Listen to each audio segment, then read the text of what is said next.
Hello दोस्तों, छत्तीसगढ़ी रसोई में आपका स्वागत है। आज मैं लेकर आई हूँ बिल्कुल नई सब्जी। इसका नाम है खेक्सा। हाँ, इसको खेक्सा के नाम से जानते हैं यहाँ पर। आप लोग किस नाम से जानते हैं कमेंट करके बताइएगा। और ये छोटी छोटी होती है करेले के जैसी। करेला बड़ा भी होता है लेकिन ये छोटा ही होता है और इसका स्वाद भी करेले की तरह होता है, उससे कम कड़वा होता है। इसका बीज हार्ड होता है और जो मुलायम होता है खेक्सा उसका बीज कोमल होता है। तो जो हार्ड होता है उससे दांतों को नुकसान भी हो सकता है अगर घुस जाए तो, लेकिन ये बहुत ही स्वादिष्ट सब्जी होती है इसकी। आज हम इसको बहुत सिंपल तरीके से अचार वाला बनाएंगे, अचारी खेक्सा।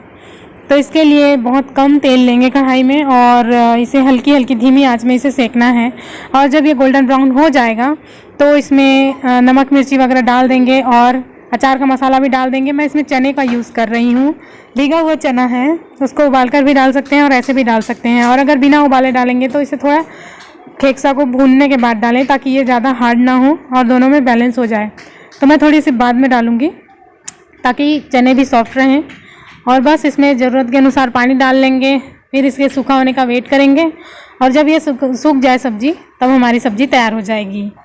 और ये स्वादिष्ट खेक्सा सब्जी बहुत ही सिंपल है पर थोड़ा सा टाइम लेती है। अगर जल्दी जल्दी में इसे बनाएंगे तो जला जला सा बनेगा, लेकिन इसे थोड़ा टाइम दे करके धीमी धीमी आंच में सेकते रहिए तो ये बहुत ही स्वादिष्ट बनेगी। और इसका आनंद उठाइए, लंच में, डिनर में, रोटी के साथ, चावल के साथ, किसी के साथ भी अच्छा लगता है।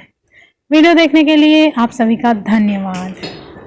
इस रेसिपी में एक खास बात यह है कि खेक्से को जब काटते हैं तो इसके साइज़ बराबर रहने चाहिए। अगर 4 भागों में काट रहे हैं तो सभी को 4 भागों में काटें, अगर 6 भागों में काट रहे हैं तो 6 में काटें, गोल गोल काट रहे हैं तो भी बराबर बराबर पीसेस बनाएं। और हाँ, इसमें किसी मसाले की ज़रूरत नहीं है क्योंकि हम मसालों से बना हुआ अचार डाल रहे हैं, अचार के पीसेस और अचार का मसाला, जो कि पर्याप्त है।